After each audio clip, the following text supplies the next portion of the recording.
שום בעיה, תודה רבה לך. בבקשה. בוקר טוב, good morning. אנחנו נדבר עברית-אנגלית, הזמנו את כולם יחד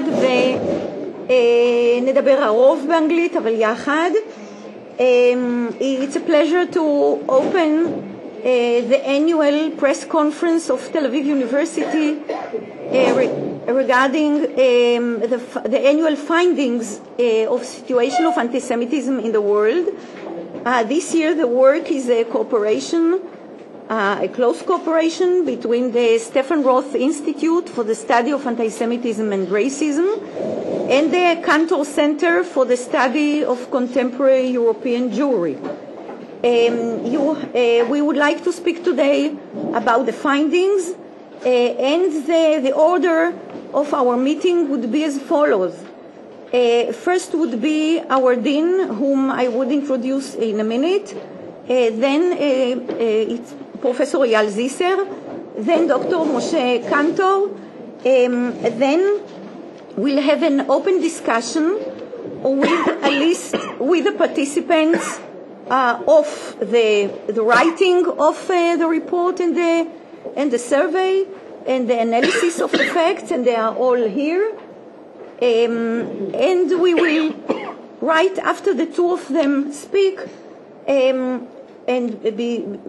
while starting the open discussion, we will first hear Dr. Roni Stauber, who wrote most of the report, and we'll see a presentation of the statistics done by Dr. Chaim Feyerberg, and then open discussion. You all have the phone numbers of all the participants and their titles in your files.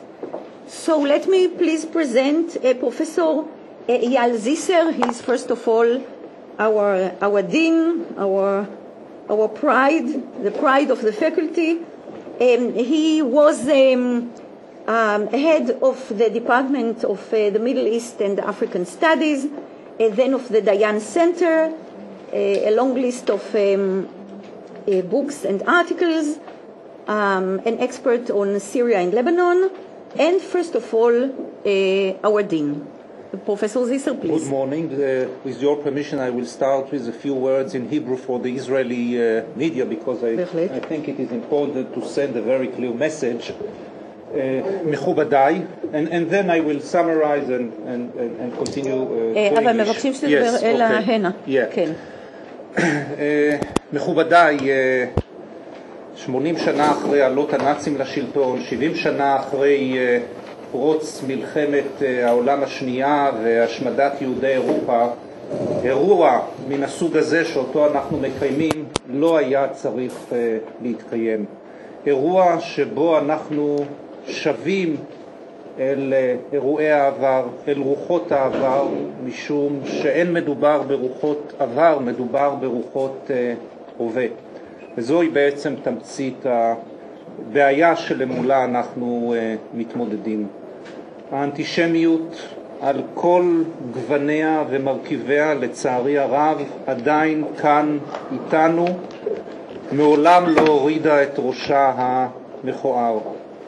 היא משנה פנים ומשנה צורה, והופכת לעתים להיות מתוחכמת יותר, ובשפות שלא הורגלנו לשמוע אותה בהן, למשל הפרסית ושפות אחרות, אבל זו תופעה שעדיין מצויה כאן עמנו, ואנחנו מחויבים להילחם בה. והדוח הזה שמצביע על המגמות, על ההתפתחות, על הקיום של התופעה הזאת, הוא אבן דרך חשוב במאמץ להיאבק באנטישמיות הזאת. Ladies and gentlemen, 70... כן, אנחנו רוצים לשמוע. לא שאתם מקליטים או שלא. Ladies and gentlemen, 80 years after the Nazi party took over in Germany, almost 70 years after the break of the Second World War, and we still have to deal with these bad memories, bad winds, because this has to do not with the memory but with the reality of our life today. Unfortunately, antisemitism didn't disappear. It's still with us, and this is the challenge we'll have to face. We are facing, thanks to this report, this contribution of the center, of the researchers who map for us anti-Semitism today. And I would like to use this opportunity to thank Mr. Cantor for his commitment and his moral support for us and for what we are doing here in this university. Thank you very much. Thank you so much, פרופסור זיסר. תודה גם על המילים הראויות של הפתיחה בעברית. באמת, תוך כדי העבודה היה ויכוח מתמיד. אנטישמיות אלימה, אנטישמיות כלפי אנשים, אנטישמיות מילולית, מעליבה, מה חשוב יותר, מה עולה, מה יורד. זה היה, ההכנה של העניין הזה היא באמת כאב לב לא קטן. תודה לך על דברי הפתיחה ועל התמיכה. And now it is my pleasure to introduce to you Dr. Moshe Cantor. Dr. Cantor is president of the European Jewish Congress, an umbrella of 42 Jewish communities in Europe. And Europe, as you know, is the arena, Western Europe especially, is the arena where anti-Semitism takes place nowadays. He's also a president of an organization he's president of many organizations, but this one catches the eye, and this is the Luxembourg Forum for the Prevention of Nuclear Catastrophe, which is, I think, a forum apt in time. And he also has an honorary PhD from Tel Aviv University bestowed on him in 2004. Thank you. I would like to echo what Professor Eyal Zisser has said regarding your support, not for Tel Aviv University, not only for us, for many enterprises in the Jewish world. Please, you have the floor. Dina, thank you very much. Thank you very much, Professor Zisser. I'm very appreciative about your introduction. European Jewish Congress is an institution which is inheriting the right to represent the historical memory of Shoah. And we have to understand this. This is the only one political body at the moment in Europe which is responsible for the controlling of the level of anti-Semitism in Europe, which is responsible to address all our messages to the authorities of Europe, to the national governments of Europe, and to report to the State of Israel what is going on in Europe. According to our statistics, there is a small decline of anti-Semitic activities since 2009. However, this is a result of a dramatic spike in anti-Semitic incidents in January 2009, following Operation Cast Lead. If we were to remove this spike from 2009 report, we will see similarities in the number of types of anti-Semitic attacks as previous years, thus sadly proving that anti-Semitism has not decreased in Europe. In fact, there has been a dramatic rise in attacks on Jews by people in respected positions. What we have witnessed over the previous year in the rise of what I call respectable anti-Semitism. This is not characterized by marches of neo-Nazis through the streets or the extreme left blaming Jews for the ills of the world. This form of anti-Semitism is made by prominent and respectable officials whose words are heard by millions of TV screens, in newspapers and books, and on the internet. Examples of such respectable anti-Semitism include German Bundesbank board member Thilo Sarrazin, a front runner to become the next head of the European Central Bank, who said that all Jews share a certain gene. European Commissioner for Trade Karel de Gucht, who told a radio station in his native Belgium that Jews are irrational when it comes to the Israel and the Middle East conflict, that the average Jew had a belief that they are right and difficult to counter with rational arguments, and complain about power of Jewish lobby in US policy. Greek Orthodox Church leader said on Greek television that the blame for Greece's financial meltdown is on an international Zionist conspiracy and a group of Jewish bankers who planned to enslave Greece and Christian Orthodoxy. These are just 3 examples from the end of the last year. They each evoke terrible anti-Semitic accusations that many thought were left behind a new Europe. Some sounds like they were taken out of the pages of the protocols of the elders of Zion. That such prominent figures can express such anti-Semitic statements is extremely disturbing and unacceptable. Whereas many anti-Semites are seen as extremists who have little following and remain at the margins of society, these respectable anti-Semites have power and their messages resonate among millions.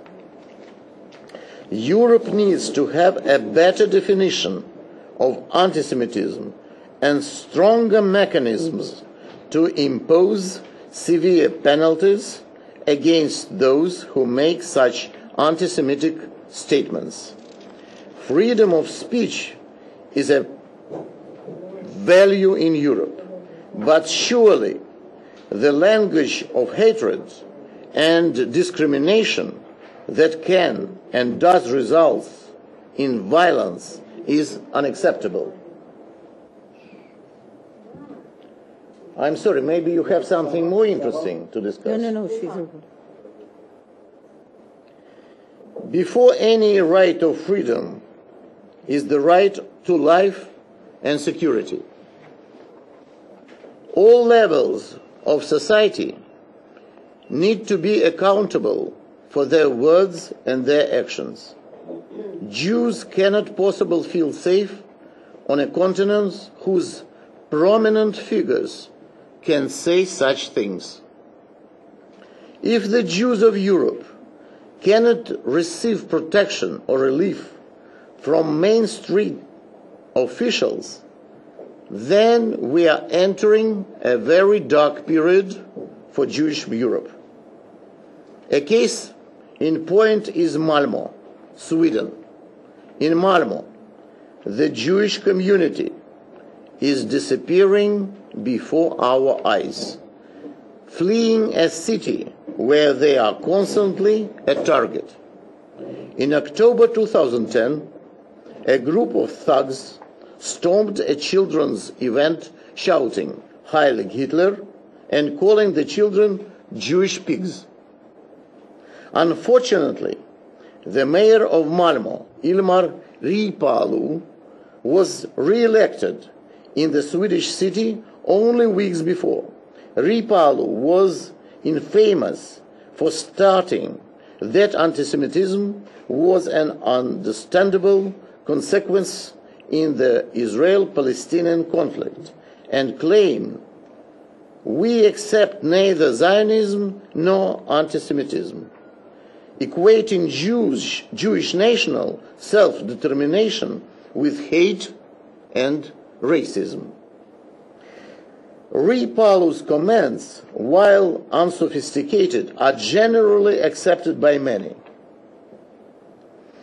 The consequence is that events in the Middle East will result in more anti-Semitic incidents, as if there is a natural connection. This provides legitimacy and an excuse for anti-Semitism.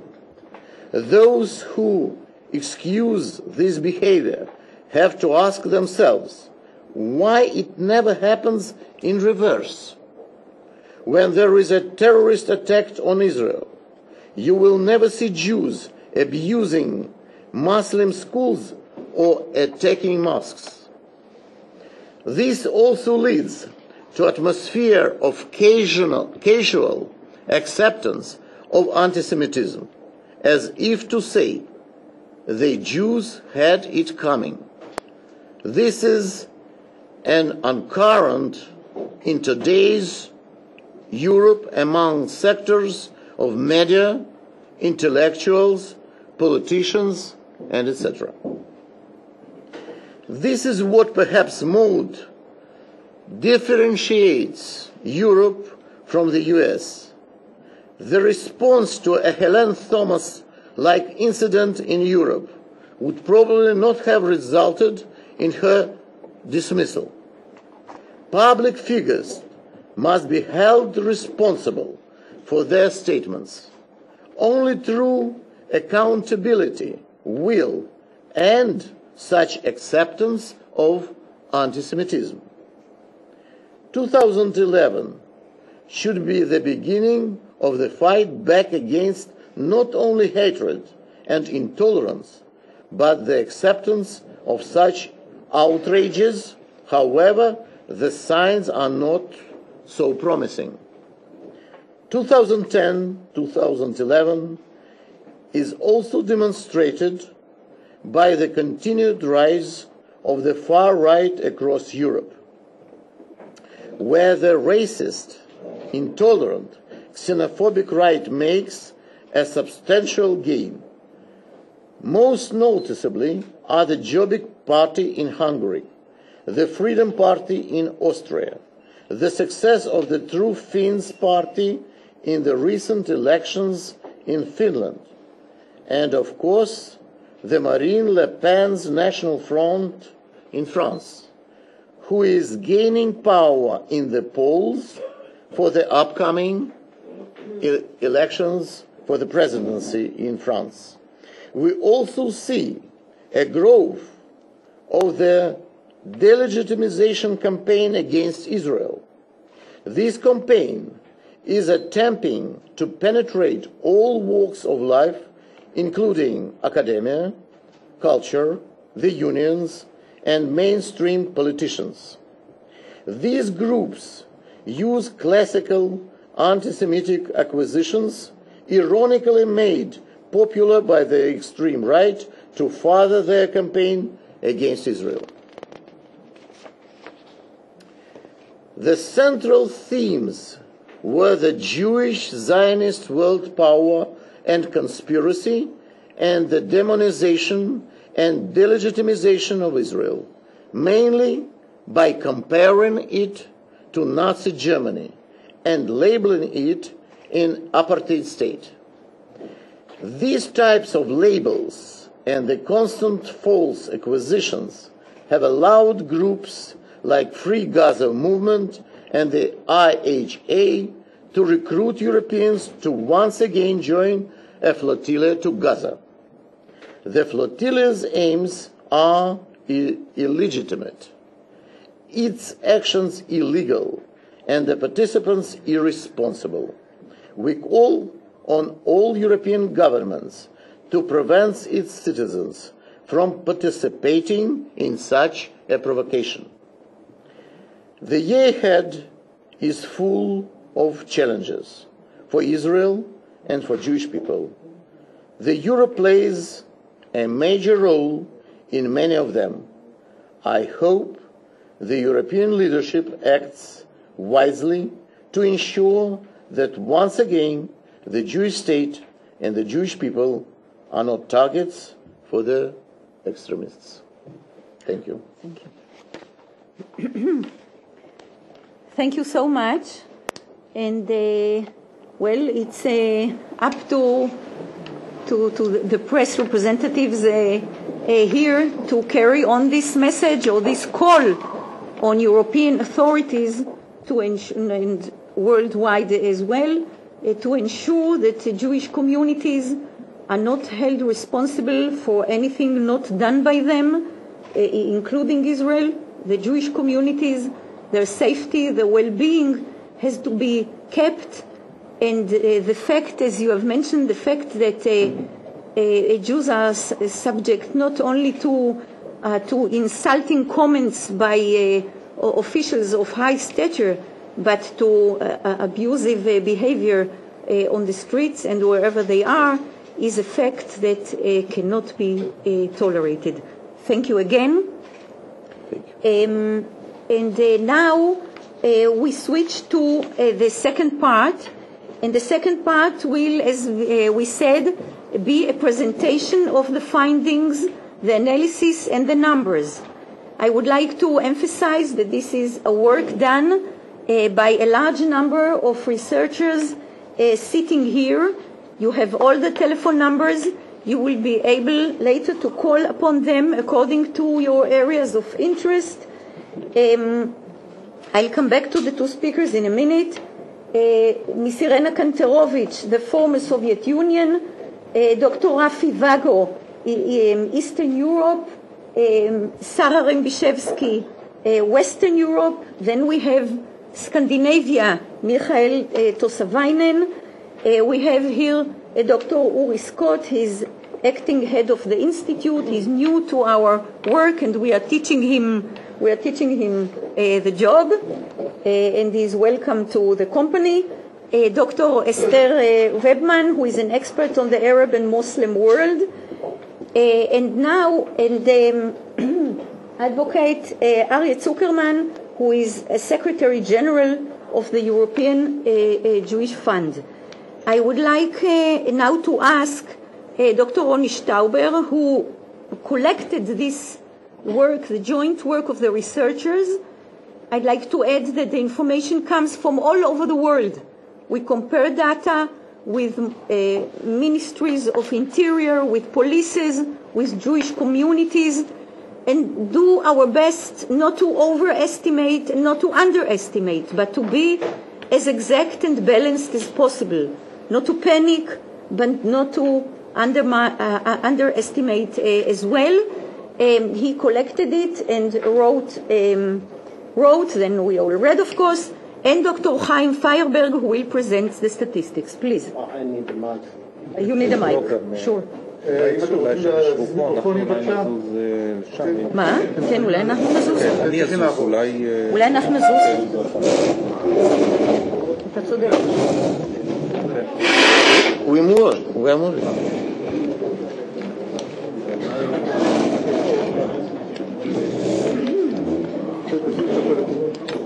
אייל,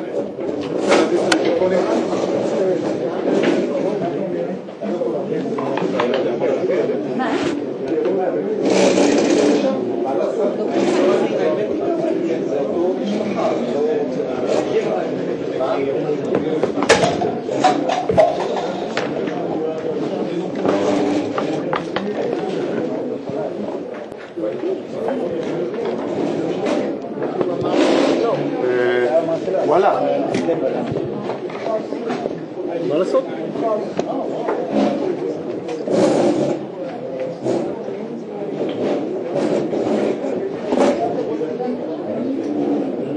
אייל, תן לי, זה עם המחשב תנו מכה לראש, אם תקל אליי. כשאתה עובר עליו, זה החומר אצלכם פה. Okay. So, good morning, ladies and gentlemen.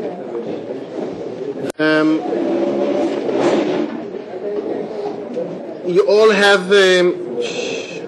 May I begin, please? Okay. So, good morning, ladies and gentlemen. You all have our overview and the press release and the general analysis. So, what I would like to do is only to emphasize very briefly our main points, our main findings for 2010. And then, as Professor Porat said before, we will open the floor for your questions, and all the researchers are here, and they will be very happy to answer your questions. And my colleague here, Chaim Feierberg, he will show and explain the graphics that will illustrate our findings. Let me first emphasize that we relate here to major, and I emphasize major violent incidents, and that category, it includes physical violence, vandalism, and direct threats. But besides them, we and the other agencies, Jewish agencies, general agencies, in various communities, we collected information on hundreds of incidents of harassment, insults, defamation, and so on and so forth. Now, as every year, we would like to begin with a comparison between the previous year, the last year, 2009, and 2010. And let me say, first of all, you can see here the comparison. But let me just emphasize that 2009 was an extraordinary year compared, and you can see it here, compared to the whole decade. And the unprecedented wave of anti-Semitic incidents in 2009 was affected considerably by Operation Cast Lead. So compared to 2009, the number of incidents decreased in about 46%. And the impact of this, as Mr. Cantor mentioned, the impact of the flotilla event in 2010, there was an impact, but this impact was relatively moderate in comparison to the impact of Operation Cast Lead in 2009. Still, this is what we would like to emphasize, 2010 was the third highest number of anti-Semitic incidents since worldwide statistics had begun some 20 years ago. Now, לעבור למדינות.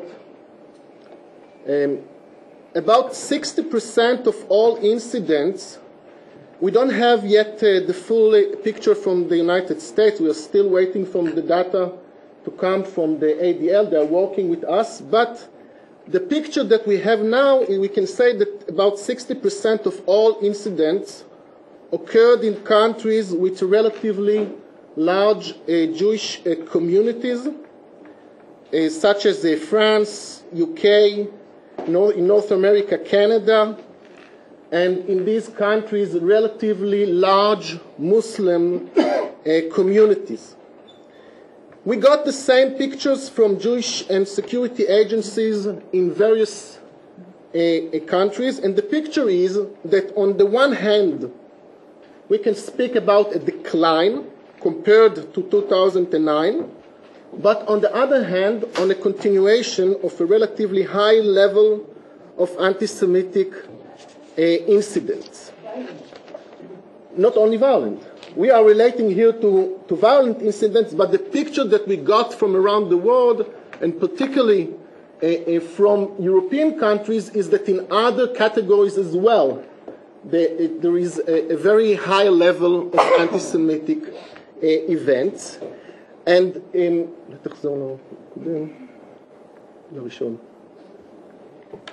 the picture is even more problematic if we compare the level of anti-Semitism in the last 10 years, I mean the 90s, to the previous, this decade, to the 90s, and the previous decade. And here you can see that you can see the increase, and the increase is really dramatic increase in the number of the anti-Semitic incidents.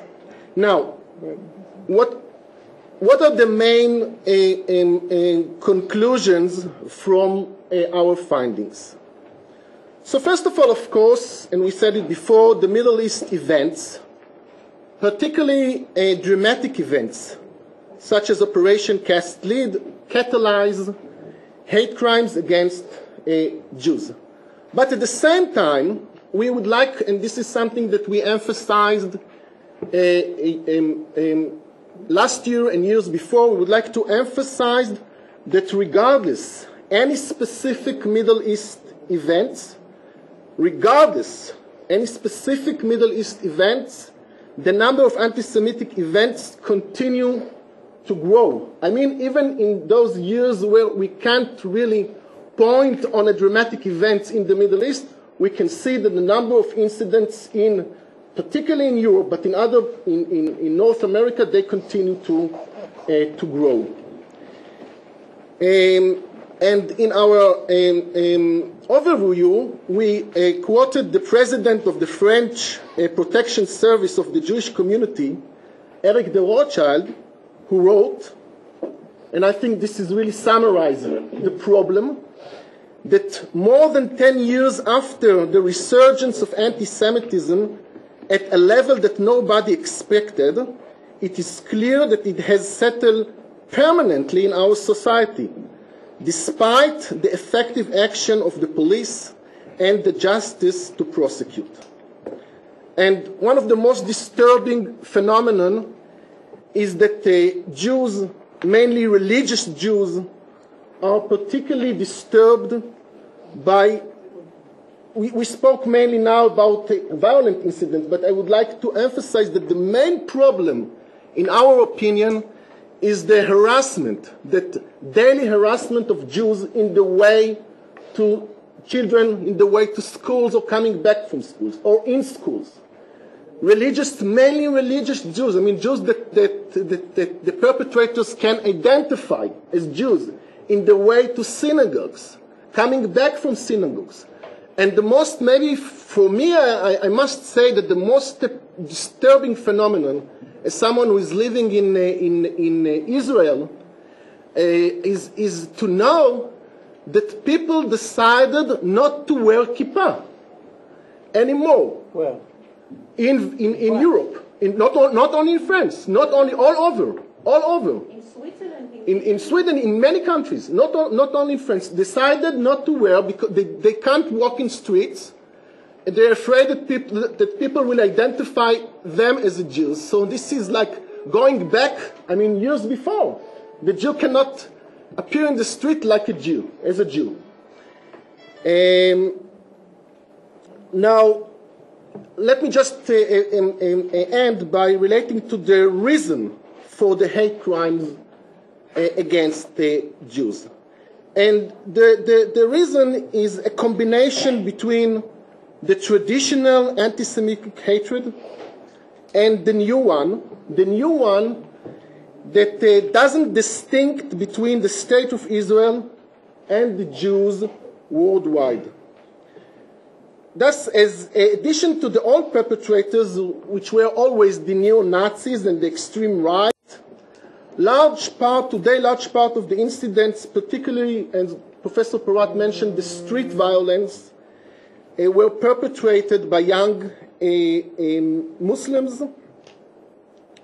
And what we can see is that in the anti-Israel propaganda of the radical left, we can find, and here is the combination between hatred towards Israel and the old anti-Semitism, is that in the anti-Israel propaganda, we can find anti-Semitic elements, anti-Semitic ideas, and at the same time, Jews are being attacked because of Israel, allegedly, because of Israel deeds. So the idea is the Jews must pay for the allegedly Israel crimes. So the problem is that the perpetrators, they see Jews and Israel as one evil entity. And what Mr. Cantor mentioned before, and this is very important and very disturbing, is that we found that this year, intellectuals and public figures, and you mentioned the mayor of Malmo, that they called Jews to renounce Israel on principle. So if you don't want to be attacked by perpetrators, you must or you should renounce Israel on principle, and this is a real problem. Thank you very much. Okay, let me add a few little information. As you can see, I put the slide of the major incidents, major violent incidents, into moduses. One of them is the modus operandi, and the other one is the what is the target. And the first breakdown, you can see that violent that occurred by weapon and weaponless, but directed directly to person is, let's say, the second to vandalism. And I think that this is maybe the main phenomenon now in Europe and let's say in all over the world, that most of the incidents, most of the violence directed to persons, on persons and at persons. So people that walk in the streets, studying in schools, going to synagogues, are the main target today all over the world. If we have to compare it to the 90s, we can see a shift from vandalism that focused on the cemeteries, mainly on cemeteries and defamation of and desecration of cemeteries, to violence against persons and other major Jewish institutes. If I have to compare it to 2009, although there is a decline in the number of major violent incidents, you can see that the breakdown is very similar. And let's say that in 2008, in 2010, the rate of attacks on people that involved by weapon and weaponless violence was increased if we have to compare it to 2009. And if I have to compare it to the other years, we can see that there is a permanent increase in violence against people that using weapon and other means of violent acts. And if I have to compare the targets, I can tell you that the breakdown is very similar, although the number of incidents decreased. So let's say that the influence of the caste-led operation was very limited by the number of violence acts, but not of the breakdown of the systems of the attacks against people and other major Jewish institutions. And if I don't have the slides here, but if I have to get inside the countries themselves, let's say like United Kingdom, we are after the Hassan, so we can talk about them. Although there is a decrease of anti-Semitic events, overall anti-Semitic events, if I have to check only the violence against persons in the United Kingdom, there is almost no change between 2009 and 2010. So this is something that I think the European Jewish Congress and other Jewish institutions in Europe has to take care on, that violence against persons is in permanent increase during the last decade. Thank you very much. Thank you so much. I'd like to add one more stage. Indeed, some 10 years ago, most of the cases, about 60%, were indeed desecrations of cemeteries. And then the next stage was attacks on synagogues, especially by using arson. And again, something close, the number was close to 60%. And now, as you both mentioned, and Dr. Kanter mentioned, the attacks on the person of people identified as Jews is the major venue, or the major vehicle, and this is disturbing, insulting, and is a burden on the daily life and the well-being of Jewish communities. The floor would be open now for you to ask any question, any question that you can answer. Questions, and I have... Capable to be answered. Exactly. And I will introduce the staff to you. They are all, each and every one, is an expert in his or her field. And please start. I think you, yeah. Sarah? יש לי שאלה. So, Sarah Frankel, a very known radio and estimated, highly esteemed, not estimated, sorry, highly esteemed radio person. Thank you very much. מעניין לדעת האם מישהו ניסה לבדוק מה גורם, מה המניע בכלל לאנטישמיות. מה הסיבות? היום? מה? היום? כן, מה הסיבות לאנטישמיות? מה? קנאה ביהודים? אני לא יודעת מה. מישהו רוצה לענות? אוקיי, בבקשה. טוב. שאלה א', מה הסיבות היום? בבקשה. כן, אדוני. יצחק קילדסהיימר, מקור ראשון. אני רוצה לשאול גם את אנשי האוניברסיטה וגם את דוקטור קנטור, ונשאל באנגלית.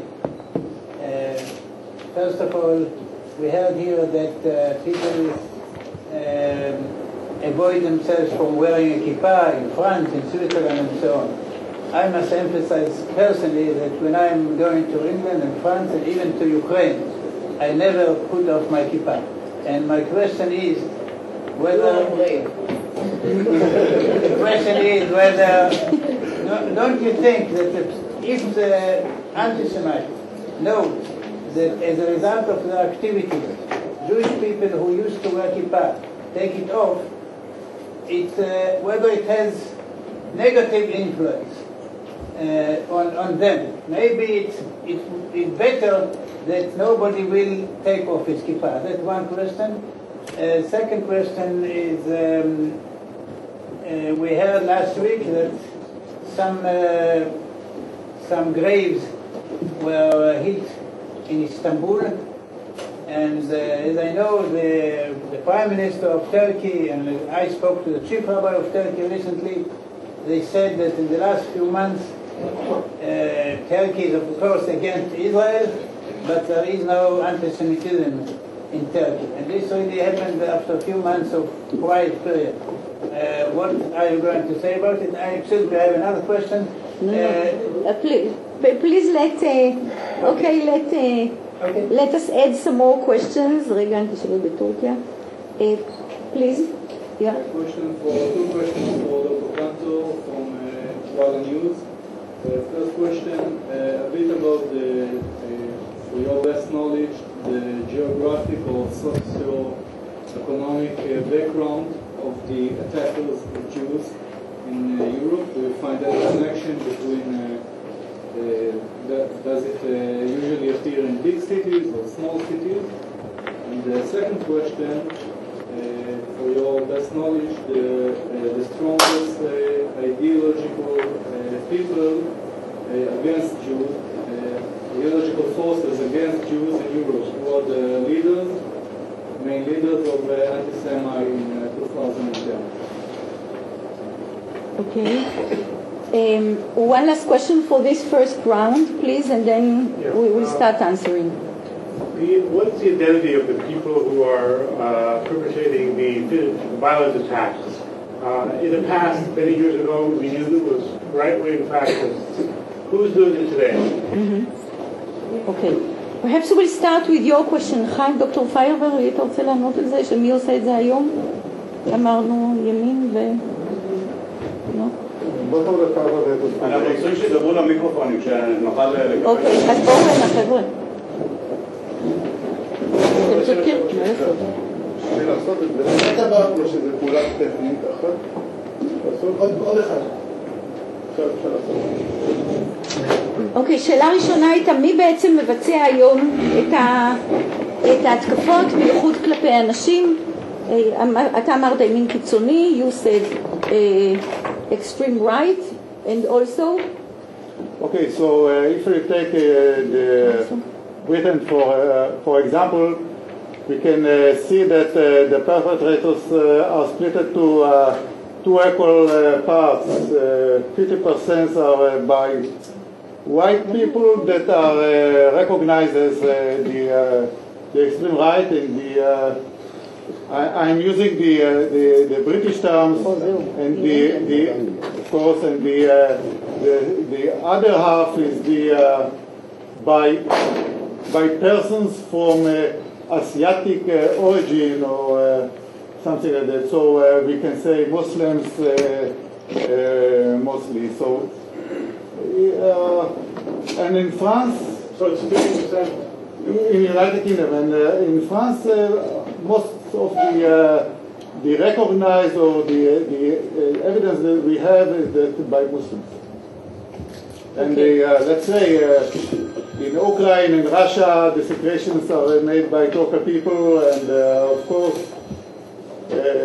other countries that don't have a vast Muslim population, you can say that most of the perpetrators are local from the right. Local from the right. The right, let's say. תודה רבה. Would you like to answer? Yes, with pleasure. Please. Okay. It was a very interesting question about what are the contemporary reasons of anti-Semitism in Europe and who are the main deliverers of these anti-Semitic events just now in Europe. First of all, we have to understand that the reason during the last 10 years, in comparison what's happened 30, 40 years ago, are quite different. First of all, we have to understand that we have very, very new anti-Semitic trends in Europe. First of all, the phenomenon which is called anti-Israelism. It's a new phenomenon which appeared recently and never was in the past. Then we have a phenomenon which is called the failure, in a very diplomatic way. The majority of leaders call it the failure of multiculturalism in Europe. But in reality, it's not multiculturalism. It's monoculturalism, the culturalism of Islamic presence in Europe. Because this is the case. There are a lot of aggressive minorities with Arabic and Islamic origins. This is the phenomena which is completely new. If we are speaking about who are the carriers, who are the deliverers of this new phenomena of anti-Semitism, we are not speaking about traditional things like street fighters, neo-Nazis, ultra-rights, and this and that. Even we have some increase in ultra-right presence in Europe, especially as we mentioned, Jobbik party in Hungary, in Finland we have the phenomena, we have in Sweden the phenomena, but I want to stress your attention on the new phenomena and new deliverers. Who are the new deliverers? NGOs, non-government organizations. And structurally, it's the new phenomena, which never happened before. Very well paid, very well organized, with a good presence and systematic presence in media, and etc., etc. Second part of deliverers are so-called top intellectuals and officials. How we could imagine, let's say 20, 25 years ago, that new Mein Kampf appears in Europe. We have it in Greece. A guy wrote a book, everything about Jews. And this book, 1,000-page book,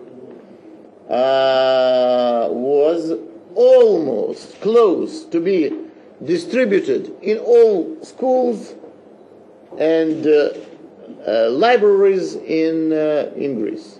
And only because of very active position of local community, Greek community, together with European Jewish Congress, we visited a few times Greece, we met with authorities, we succeeded to put this case into the court, and through legislation, through legal actions, we succeeded to stop it.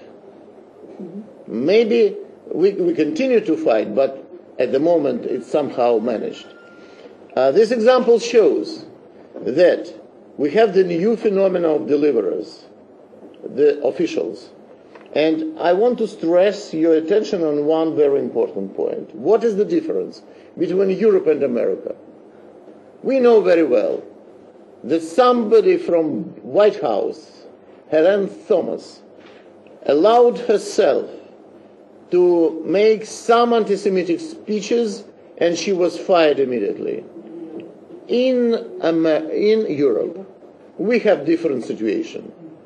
2 times after Mr. de Gucht allowed himself to express his opinion about Jews and Jewish lobbies, I received 2 letters from the President of the European Commission to excuse him. But he is still in his office. He is not fired. And this is the difference. Okay? We can of course excuse somebody with apologizes. If somebody delivers us apologizes. But we want also the results. Apologizes should be realized in some irrevocable actions. And just to finalize the answer to this very interesting question, I want to stress your attention. We see, as European Jewish Congress, the only one fundamental way how to prevent all these negative developments in Europe. Through legislation. And the subject of legislation should be the thing which is called limited tolerance. Limited by what? By the demands of the global security.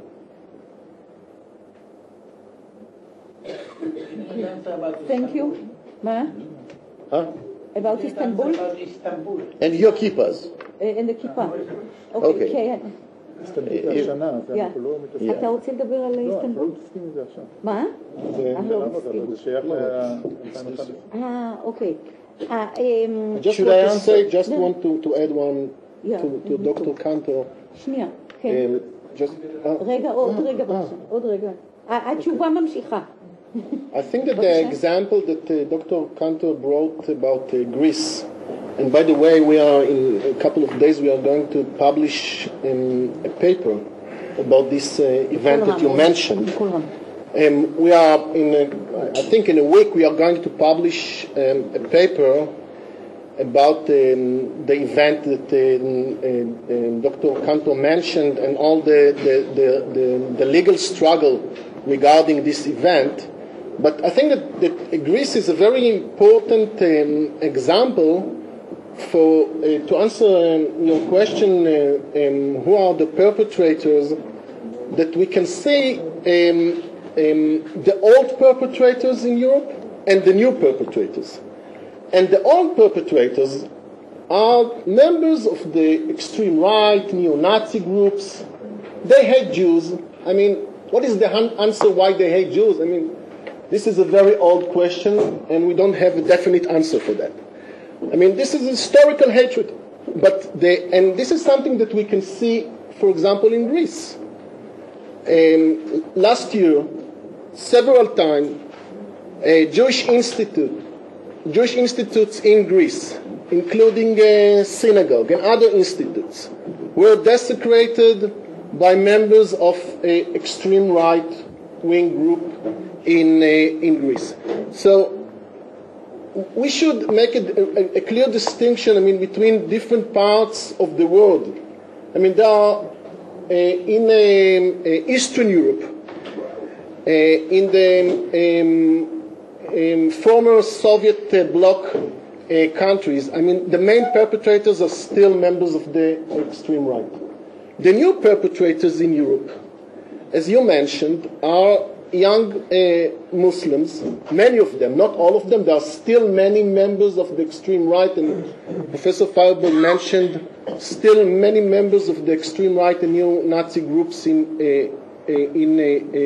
Europe. But many of the new perpetrators are young Muslims, and they are, of course, affected by the Middle East events. But the problem is that, and this I think the main problem is that anti-Semitic negative stereotypes were absorbed by young Muslims in Europe. I mean, the young generation in Europe. So you cannot, I mean, if they once the problems in the Middle East, we'll have peace in the Middle East, we are not sure what will happen in Europe, because many of the anti-Semitic stereotypes, the negative anti-Semitic stereotype, were absorbed by young Muslims in Europe, and this is a real problem.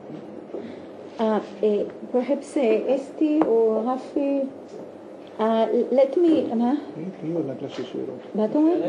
כן, עוד נגלה של שאלות. Before one more round of questions, one more word regarding the combination of Sarah's question and your question of the who and the why. About why? About the who perpetrates and the why. Why perpetrates. You mentioned the NGOs. There is today, youth and young people organized in NGOs, not government, but non-governmental organizations, who are most of them on the left, very idealist. In principle, they are idealists. They are looking for an ideal. They are looking for something to fill the void in values in Europe, which is today, I would say, valueless. There is no direction, there is no ideology. We're looking for ideologies. And once this public is given a target, is given a symbol, a very simple, clear-cut, black-white symbol, that's Israel supported by the Jews, this is the source of evil, and they have here, this left and idealist people have a meeting point with the interests of radical Muslims. There you have, in this meeting point, you have the fire starting. You see it in the demonstrations that are perpetrated by both, by leftists and Muslims, radical Muslims, and you see the slogans, you see the attacks are following the demonstrations on Jews. So the point where they meet, this is where it starts. Do you find any connection between the economic situation of these groups and Yes. their activity? Let me answer. Okay. Let me answer. Okay, Okay. economic. Would you like to take one more question? Yeah? Also, Kandor, if I may, you were talking about the new paradigm of anti-Semitism, but you have not touched about some of the source feeding it, which is right here in Israel, and that is the academia, the post-Zionist academia. If you take, for instance, Professor Nick Gordon at Ben Gurion University calling on the op-ed pages of the LA Times to boycott Israel. Isn't Israel at fault to an extent? Okay. Professor Porat just now mentioned idealistical dimension in the growth of anti-Semitism. I want to mention some pragmatic reasons of growth of anti-Semitism about, and this phenomena covers completely all reasons we discussed before. This position of European Jewish Congress and my own is very close to the position of the government of the State of Israel. When we are thinking about why this campaign of delegitimization of Israel happens, why the growth of anti-Semitism in Europe happens, why new trends appears in the dimension of NGOs, in the dimension of top politicians, even with diplomatic status, we have to understand the common thing. The common thing is Iran. The government of Israel is very oftenly criticized because of their concentration on the Iran's issues. One second. I want you to look at the camera. Myself. There. That you look Okay, over. sorry. I'm trying to look to the faces. Yeah. Okay. They are criticized because they are too much concentrated to Iran. This is not enough concentration. And we also understand. We have to understand what is the situation with Iran, and we immediately come to anti-Semitism. Immediately. Let me remind you shortly what is going on. For many, many thousands of years, Iran is streaming to the domination in the area. The main force which is preventing Iran to dominate in the area is the existence of the State of Israel, because of their military potential, because of their political potential, and etc., etc. That's why Iran organizing an international terroristic nets like Hamas and Hezbollah.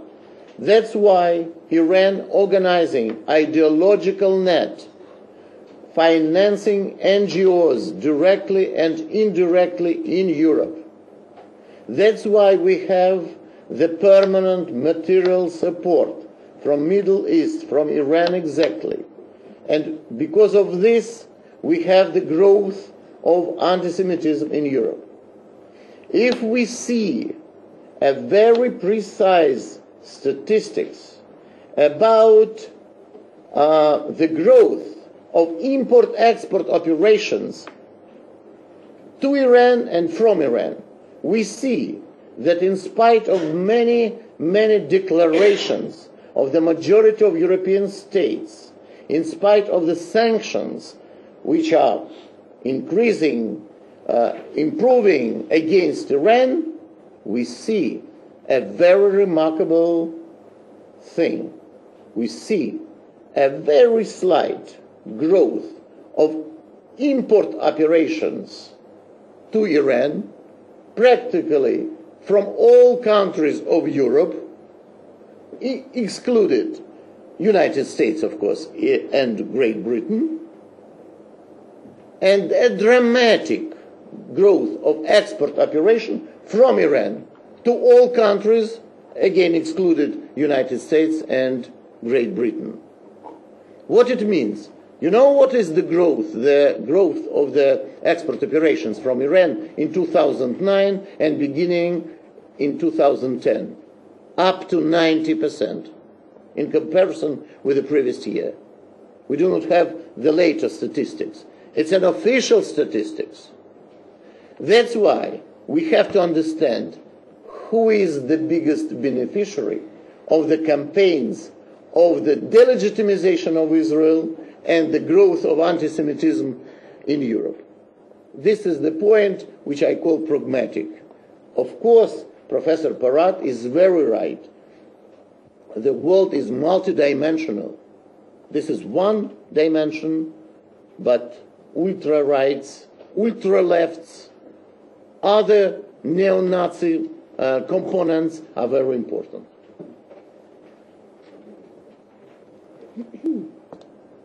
אוקיי, עוד שאלות? כיפה. Your question struck me not only because you're a person who wears a kippah and is insisting on wearing it wherever you go, which is, of course, should be respected. I happened to be in Torino, in Italy, in a synagogue. The ceremony, everything ended, and the rabbi told the community, as a matter of fact, please pay your duties and do this, and we'll meet in a week, and please, when you go out, don't forget to take the kippah off and put it in the pocket. And he said it in Torino. In Torino, he said it in such casual, thank you, everyday, self-understood manner that it. And it's Torino. It's in north of Italy. It's the city where Jews helped Garibaldi and Mazzini to start. And if you asked whether this taking off the kippah has a destructive effect on the Jews, this I cannot answer. This, of course, it is the fact that they have to take it off, or they decided to take it off, is insulting in itself, that's no doubt, and is a testimony to the lack of a sense of security. What is relevant to what we are doing, we are trying to estimate the number of attacks. What we asked ourselves is, had all the Jews who are taking off the kippahs put on the kippahs, would violent attacks be higher? Would more people be attacked? This is the question that we asked ourselves, and we cannot, it's also hypothetical, and we cannot answer that. But what is your feeling? Yes. The answer is yes. Yes, if it could be higher, the answer is yes. And does it hurt Jews? Yes. It's yes to two of the questions. I have a more precise answer. Kadima. Yeah. The answer is, if you do not want somebody to take out your trousers, better to keep kippah on the head. Yeah? רגע, שנייה. one word in Hebrew. אתם זוכרים את סיפור על אהבה וחושך של עמוס עוז, אוקיי? את אבא שלו בא הביתה ביום הכרזת המדינה, אחרי הריקודים ברחובות, ואומר, יהיה פה קשה, ויהיו פה מלחמות, ושום אנטישמיות לא תיפטר אף פעם, אבל כמו שהורידו לנו את המכנסיים בווילנה, פה לא יורידו, וזה ההבדל העיקרי. זה קטע נהדר בעמוס עוז. בבקשה. A regular attack, let's say, mostly in Europe, because this is the place that we have the most of the information from, is taking place like this. People approached a Jewish person that walked in the street and asked him, "Are you a Jew? What is the whatever on your head? Why? What is the Magen David here? What is the meaning?" And then it going on and come to violence. So you can say logically that if you don't have those attributes, you are not being attacked. So this is the answer for you. And most of the information starts like this. A visible Jew was attacked. A visible Jew was stoned. A visible Jew, tak, tak, tak. And that's life. Rafi, Dr. Rafi Vago, you haven't spoken very yet, brief, please. yes, a very brief remark. It has been mentioned by the opening remarks by Professor Eyal Zisser and by Professor Porat. Let us not forget that we are here on the eve of the Holocaust Day, and the reason that we are timing our yearly reports is because of the Holocaust Day. As we have been discussing the Holocaust Memorial Day, as we have been discussing now the patterns of violence and the dynamics of violence and who is doing what, our data, not so much only the data, but our analysis, deals also with the anti-Semitic discourse, which more and more identifies Israel today and the Jews as being the Nazis of today. And I think that this is a thing that you cannot measure exactly who is hitting whom and where, which is very essential, crucial, and very important for our work. But let us not forget that the delegitimation of Israel as a Jewish state continues in a way the same genocide and the same massacre of the Jews as it was done physically 70 years ago. So I think this point about the continuity in anti-Semitism, and Mrs. Frankel has asked the question, what is anti-Semitism today and why the reasons, the same type of anti-Semitism, which is also racism, which today sees Israel as being the Nazi state, and I have counted in the last moments at least 5 or 6 times in our report, and there are much more probably, when in different countries, in different places, Israel is being identified as the Fourth Reich and the continuators of the Nazi ideology and the Nazi regime. And this is, I think, very important for us to remember, besides our factual aspects.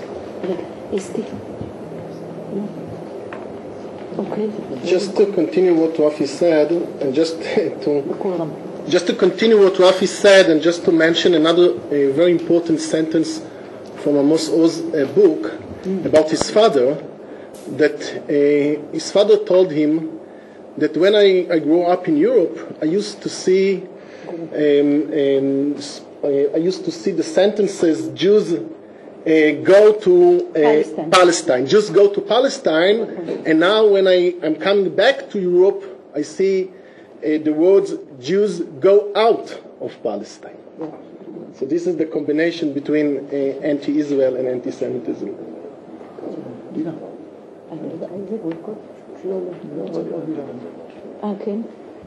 חיים, ואחר כך ארי, בבקשה. I want to add something to Dr. Vago's remarks.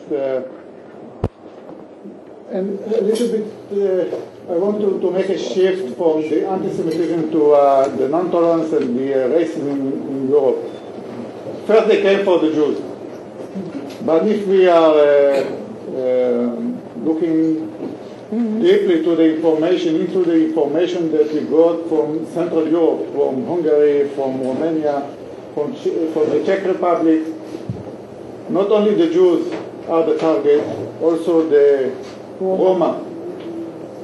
And the same people, the Gypsies, the Tzoanim, the same people that attack the Jews attack the Roma. And let's say that they are the main victim in several countries today. So the phenomenon of the perpetrator of the militia in Hungary is very, it has to concern every one of us.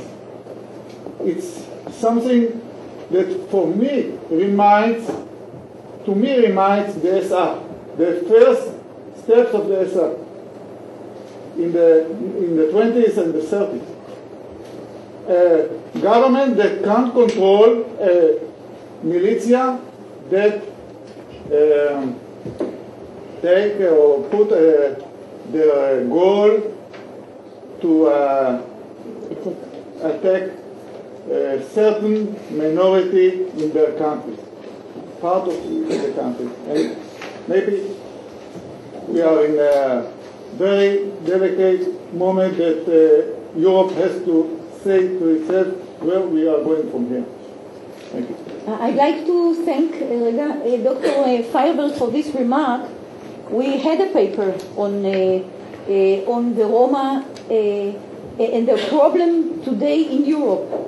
The way they are attacked, the ways they are abused, sometimes killed, is not only severe and disturbing, it's really a stain, no less than a stain on Europe of today.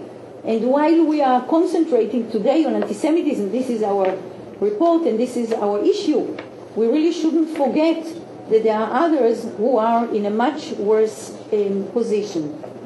Please, Advocate Zuckerman, and then your question. One answer to your question, which I see as very important, what's happening here in Israel as reflecting the delegitimization campaign in Europe. One of the focal points that I would say European Jewish Congress and European communities are trying with regard to fighting the like known as the DBS, the boycotts, the delegitimization, etc., is by trying to delegitimize the action itself.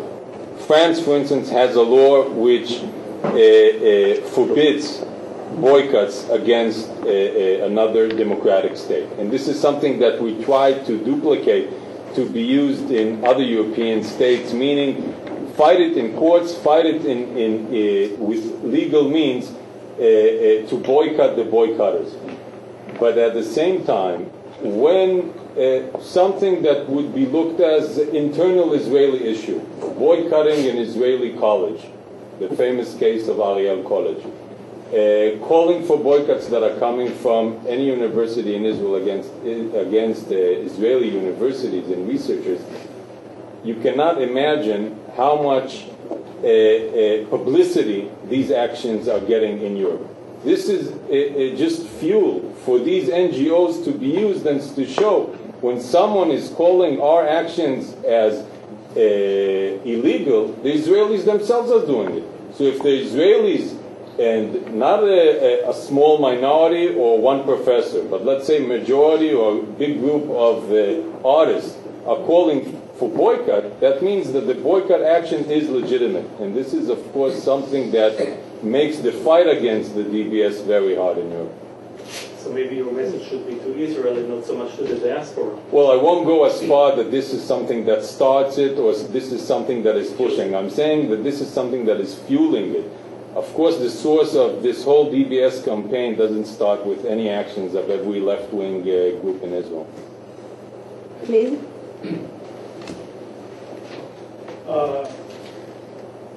יוסף, אני קוריאנית מאמריקה, אני כבר 9 שנים בישראל, ואני עכשיו בדרך כנס עכשיו אני יותר מבין באנטי-סמיטיזם. מאוד אני קצת עצוב בו, באמת.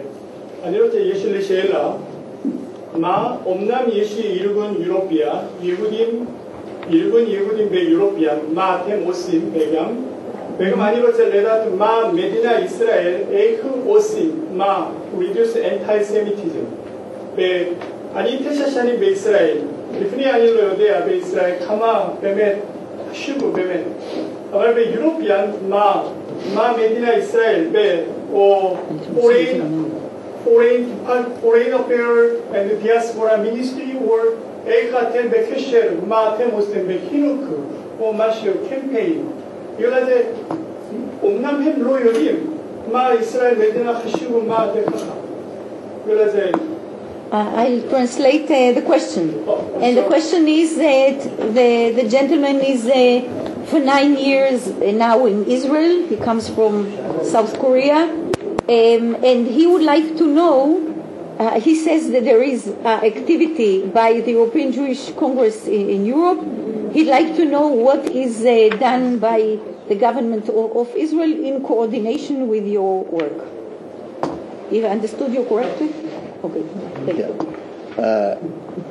it's a very surrealistic question.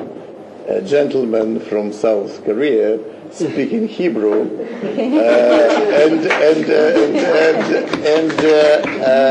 the Jewish professor interpreted in English. I think you studied your English in your school, right? He grew up in America. You grew up in America. Okay, but who taught you Hebrew? But your mother tongue is English. Korean, even in America. Okay. Listen, European Jewish Congress, first of all, takes care about the protection of all interests of diaspora, of the communities existing in Europe. But the parallel task of European Jewish Congress is to coordinate and the support of the State of Israel. And this is equal tasks, the same important for us, and it's the strategic point in our agenda. We have permanent relations with the Ministry of Foreign Affairs in Israel and permanent relations with the Ministry of Diaspora and Public Information. With both ministers, we have direct relations on practically every day, every week, every month basis. On top of it, we have full coordination with the Office of Prime Minister. 2 days ago, I had a meeting with the Prime Minister Netanyahu, with whom we coordinated the main topics of the agenda of European Jewish Congress, which were as following. Number one, delegitimization, the prevention of the delegitimization of Israel in Europe. It's number one. We stressed on very particular things, very important things. Then, the second thing, legitimization of the tolerance in Europe. Because what Dr. Zuckerman just mentioned, the process of the legislation, the boycotts in Europe are very important, these processes. And we have to create so-called the draft of the frame law of tolerance and global security in Europe, and the important part of this law should be the full prohibition of the boycotting any democratic country. And of course, and in Europe it's very well known that Israel is the democratic country, Israel is the biggest ally of Europe. Number three is participation of the State of Israel in the programs of European Jewish Congress to prevent the nuclear catastrophe. This is an important thing, and this business is indirectly and directly connected with the weaponization, nuclear weaponization of the Iran, North Korea, and other so-called H countries, the countries which are close to have warheads, nuclear technology, or the means of delivering. And these clubs are 20 plus countries. That's why the agenda is very wide of collaboration, of regular collaboration with the State of Israel, and I think we have very effective collaboration. Thank you so much. I think we are coming to a close. I think your... מה? אולי תשאל אותנו אחרי כן. אוקיי, כי אנחנו כבר... שנייה, אז אחר כך. One more point before we really close and thank everyone. At 12 o'clock, בשעה 12, we have here a small short ceremony in which a scholarship would be awarded to a doctor, Dr. Michael Tosavainen, named after Inbal Amoyal, who perished in the Carmel fire. אני רוצה להגיד את זה גם בעברית. כתוב, אבל אני מדגישה. בשעה 12 אנחנו מעניקים כאן בחדר הזה מלגה על שם ענבל המויאל, חברים, על שם ענבל המויאל שנספתה באסון הכרמל. היינו מאוד מעריכים, המשפחה תבוא כמובן, יבואו מהשב"ס, סגן שר החינוך רצה לבוא, אבל השעה לא התאימה לו. היינו מאוד מעריכים אם חלק מכם היה נשאר ומדווח על זה, משום שאנחנו חושבים שזה הדבר שבאמת צריך לעשות. ענבל המויאל